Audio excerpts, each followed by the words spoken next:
আসসালামু আলাইকুম, সবাই কেমন আছেন? আমি আর প্রান্ত হাঁটতে হাঁটতে এই যে আমাদের গাছে নতুন ফুল ফুটে গিয়েছে। ওয়াও, খুব সুন্দর ছিল ফুলটা। সত্যি প্রকৃতির কি সৌন্দর্য, লীলাখেলা। সত্যি অনেক ভালো লাগছিল। আর বিশেষ করে হচ্ছে বিকেলের ওয়েদারটা অনেক ওয়াও ছিল। তো প্রান্তর সাথে একটু হালকা আলাপ আলোচনা করছিলাম যে তুই এটা কাটতে পারবি? পরে বলে হ্যাঁ কাটতে পারবো, কিন্তু ও তো অনেকটা ছোট, কিন্তু ও আমাকে অনেকটা সঙ্গ দেয়, আমার অনেক ভালো লাগে। আর ওইটা আমি কাটিং করেছি, অনেক সুন্দর হয়েছে না? আর ভাবছিলাম যে ওইদিকে এর মধ্যে এদিকে প্রান্তকে বললাম যে ওইদিকেও আরেকটা গাছ আছে, দেখবি? মানে ওইটা হচ্ছে রেড কালার আর এটা হচ্ছে হোয়াইট কালার। হ্যাঁ, এই সাদা ফুলটা এত সুন্দর ছিল, মনে হচ্ছিল যে এটা একদম মানে রিয়েল না, প্লাস্টিকের মতো মনে হচ্ছিল, যে বাচ্চার থেকে কেনা। সত্যি ভাবে দেখলে বুঝতে পারতেন, সত্যি অনেক ভালো লাগছিল।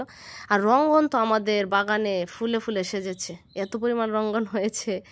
আর ওই দুষ্টটা সারাক্ষণই আমার পিছন পিছন ঘুরে, আমার খুব ভালো লাগে। আর ওইদিকে হচ্ছে অনেক ধরনের জবা আছে, যেমন ও খুনসুটি করছিল আমার ইয়াতে কুপাতে ফুল দিতে চাচ্ছিল। অনেক ভালো লাগে প্রান্তর সাথে আমার সময়টা। তো ওইদিকে যাওয়ার মুহূর্তে ওই যে গাছটা, ওইটা হচ্ছে রক্ত জবা, এটা হচ্ছে সাদা জবা। আমাদের এখানে প্রায় আপনার 7 থেকে 8 জবা আছে। তো আমাদের বাগান ফুল অনেক ধরনের গাছ আছে। দেখেন এই হলুদ ফুলটা কিন্তু অনেক সুন্দর ছিল। আর ওটার পাশে একটা গাছ ছিল, এটা একদম ছাতার মতো, বৃষ্টি আসলে মনে হয়, প্রান্তকে বলছিলাম যে বৃষ্টি আসলে আমরা এখানে দাঁড়িয়ে থাকবো। ও বলতেছিল ওকে, ওর মধ্যেই হচ্ছে ওর পায়ে মনে হয় একটু ব্যথা পাইছে, কিছুতে কিছু হয়েছে।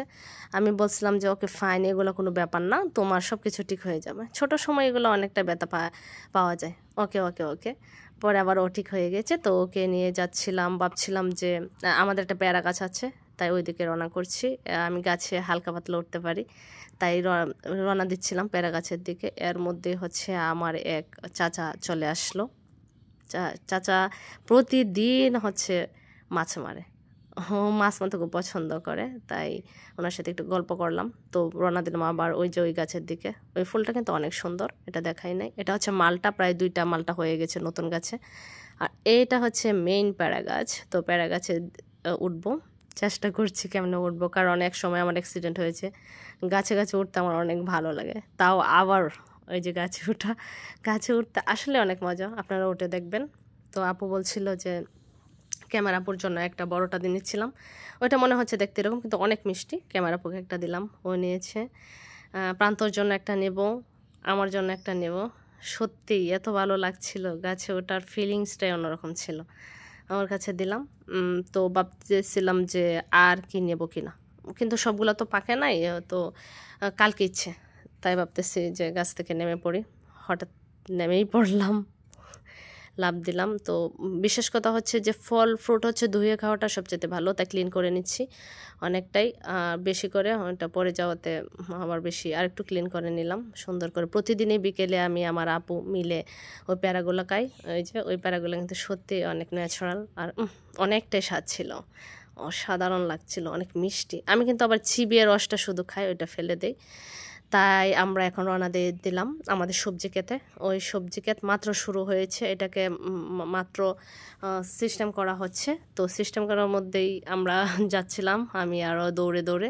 তো এখানে লাগানো হচ্ছে, ফার্স্ট হচ্ছে কি গাছ, ওইটা হচ্ছে লাউ গাছ লাগানো হয়েছে, হয়ে গেছে কিন্তু ছোট ছোট। তারপরও আমি আজকে চিন্তা করলাম যে কলার মোচা প্রচুর পরিমাণে আমাদের এখানে আছে, মানে তোর রকম যেটা নেত্রকোনাতে, কলার মোচার মধ্যে লাউ পাতা দিয়ে খাইলে যা একটা জোস লাগে। তাই প্রান্তকে নিয়ে আমি শুরু করলাম। দেখলাম ছোট ছোট গাছ হয়েছে, কিন্তু এগুলা তো আবার মা বাবা দেখলে বলবে যে এত ছোট গাছে কেন হাত দিস, কিন্তু আমি এখান থেকে এমনভাবে নেবে ওরা টেরেই পাবে না। আর বিকেলে তো সবজি উঠাতে আমার অনেক ভালো লাগে। প্রান্ত আমাকে অনেক চাচ্ছিল খাওয়ার জন্য, তাই খাইছি। হ্যাঁ, এখানে একটা সুন্দর ঘরের মতো করেছে, এখানে মনে হয় অন্য কোনো ভেজিটেবলস লাগাবে, মনে হচ্ছে এটাতে পুঁইশাক লাগানো হবে। মানে এই এই যে ক্ষেতটা, এটা করার উদ্দেশ্য হচ্ছে এটাতে শুধুই আমরা শাকসবজি করব। বাবা, লাউয়ের ধরে গেছে, বাহ কি সুন্দর ফুল। আর ওই যে ছোট ছোট ফুলগুলা, ওইগুলা কিন্তু খাওয়া যায়। হ্যাঁ, ওইগুলো খাওয়া যায়। ওটা হচ্ছে ছেলে, মনে হয় ছেলে ফুল।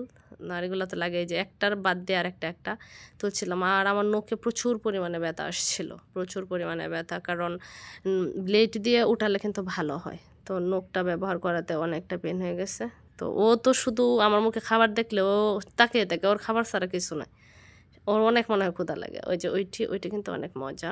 আমরা এগুলা দিয়ে শাক রান্না করি, তারপরে শুটকি চাপা দিয়ে রান্না করা হয়, অনেকটাই মজা। তো প্রান্তিককে নিয়ে বিকেলটা ভালো কাটছিল। আর ওকে আমি বকা দিছি যে তুই কেন কথা শুনিস না, কিন্তু দেখেন ও কত ভদ্র ছেলের মতো ওইটাকে একদম মেনেই নিল। তো আরও হচ্ছে কাল পরশু আমরা শুটকি দিয়েও খেয়েছি, হ্যাঁ। আর এটাতে কিন্তু প্রচুর পরিমাণে ভিটামিন। আর ওই পাশে দেখতে পাচ্ছেন এটা হচ্ছে আমাদের জমি, এখানে প্রচুর পরিমাণে ধান লাগানো হয়। ওই পাশের জমিটাতে ধান দেখা যাচ্ছে, ওই পাশে অনেক বড় একটা ক্ষেত, ওই পাশে আর ওই পাশে হচ্ছে আমাদের স্কুল, আবার একটা আছে, রাস্তা আছে অনেক বড়। তো ওই সাইডটা অনেক সুন্দর। আর ওই দিকে হচ্ছে আমাদের সবজি ক্ষেতটা, তো ভালো লাগে। ওই পাশে আবার বেগুনের একটা ক্ষেত করা হয়েছে, অনেক সুন্দর। আসলে গ্রামের দৃশ্যগুলো অসাধারণ, কি সুন্দর প্রকৃতি। আমরা কখনো কি দেখেছি? আমরা যারা শহরে থাকি তো আমরা কিন্তু সেই ফিলটা নিতে পারি না। আর আমার কাছে তো অসাম লাগে গ্রামের জীবন, তাই আমি কখনোই গ্রাম ছেড়ে যেতে মানে ইচ্ছেই করে না, আর সেটা আমি ভাবতেই পারি না।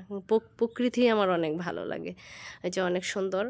ওই পাশে আবার আরেকটা কী জানি লাগানো হয়েছে, ওইটা আমি দেখি নাই, এটা দেখবো কাল, অবশ্য আপনাদেরকে দেখাবো কী কী লাগানো হয়েছে। এই টোটালি কি হবে কি না জানি না, তাই আর একটু বেশি করে উঠাচ্ছিলাম, ভাবছিলাম যে একটু বেশি করে নিই, কারণ শাকসবজিতে প্রচুর পরিমাণে খেলে কিন্তু শরীরের জন্য খুব ভালো। তাই বাড়ির দিকে রওনা দিচ্ছিলাম, প্রান্ত আর আমি দৌড়াচ্ছিলাম যে চলে যাই। অনেকটা ভালো লেগেছে বিকেলটা, তাই এখন প্রায় সন্ধ্যার দিকে আমরা চলে যাচ্ছি। এত সুন্দর প্রকৃতি ছেড়ে সত্যি অসাধারণ লেগেছিল প্রকৃতিটা।